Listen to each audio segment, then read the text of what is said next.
Carmelo Anthony. This is an interesting one for me because recently I come to the sort of epiphany that Carmelo Anthony might sort of be an overrated scorer.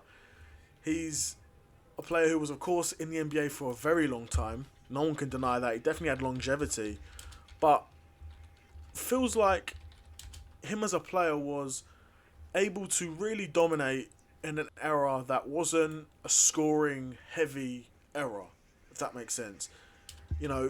In the time he was playing, it wasn't like he was playing in the, 3-point scoring era of today. He was playing, but he was nowhere near the main event option anymore, the first option on the team anymore. Of course, he joins the league in 2003, starting for Denver. Off the rip, very good scorer in terms of points. Off the rip, he's averaging 21 points a game in his rookie season. Shooting well from the field. Great mid range. You know what you're getting with Carmelo Anthony. You're getting that great mid range. But ultimately, for me, was sort of interesting because in my head, I'm thinking Carmelo Anthony. You were one of the best scorers in an era filled with not amazing scorers. Now I'm looking at these times. I'm thinking, 2006 to 2012. This is, you've got LeBron as a main scorer. Kobe's getting a bit older, but Kobe's still getting buckets. This is before Harden, before Steph, before Russ. I mean, early days Russ, and early days KD. But yeah, before James Harden, before Steph, before Clay would really take the league into a whole different stratosphere in terms of scoring. Carmelo Anthony was one of the premier scorers in this time. But as you know, Carmelo shooting from three wasn't a tremendously consistent scorer from three. He would have some seasons where he was really able to sort of, knock down that three ball. And some seasons he'd be more efficient than others, and you'd see sort of later on in his career he'd start off shooting more threes. But that's where the league was heading. The league started to really become a 3-point shooting league. Around 2014. Melo was already 30 by then. His best years were behind him. That being said, of course, Melo still had a lot to offer a team, but post he turned 30, it was all downhill from there, to be fair. But do you think Melo is a overrated scorer? I think he wasn't a great defender. He wasn't great at playmaking. Even though he could create his own shot, he wasn't a tremendous playmaker in terms of passes. Never averaged more than a couple assists a game. So really was nothing special like that. To be fair to him, he was still quite big. Had a physical presence offensively when he wanted to. But defensively, never seemed to really put that effort in because, offensively, I can remember, seeing Melo get the ball in a high post or low post, banging into his defender, spinning and laying it in. He was capable of that, but he would never, really sort of replicate that defensive tenacity or that physical tenacity in his defensive play.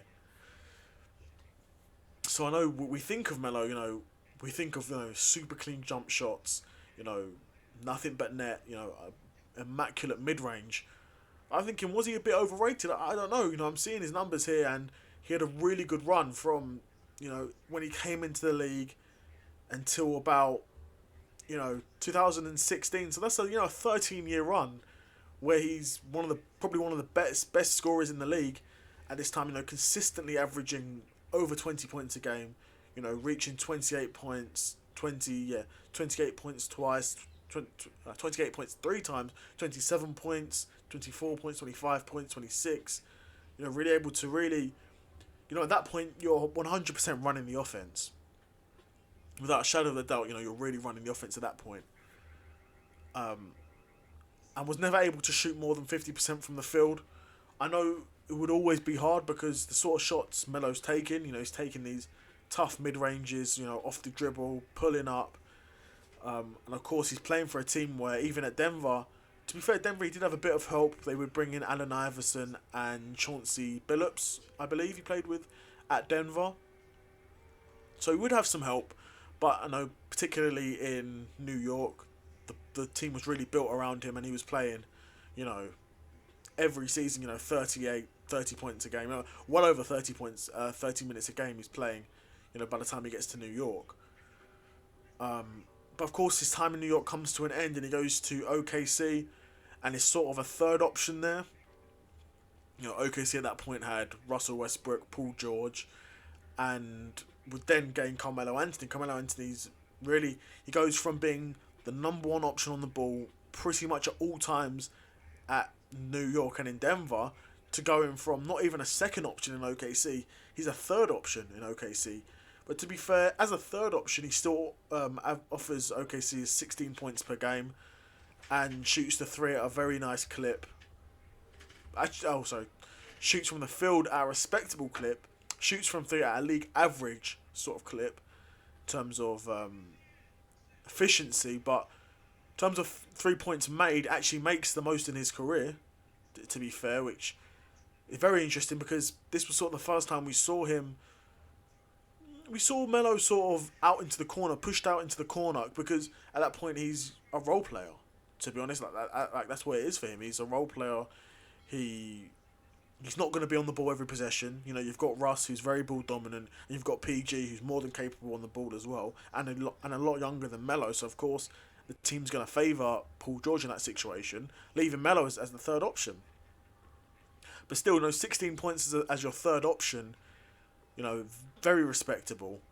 He would then go to Portland for 2 years, and this was really where we would see, this is past his prime, sort of role player Melo, if you will. Still, given Portland 15 points per game and then 13 points a game, nothing to snuff at all from a 35, 36-year-old player.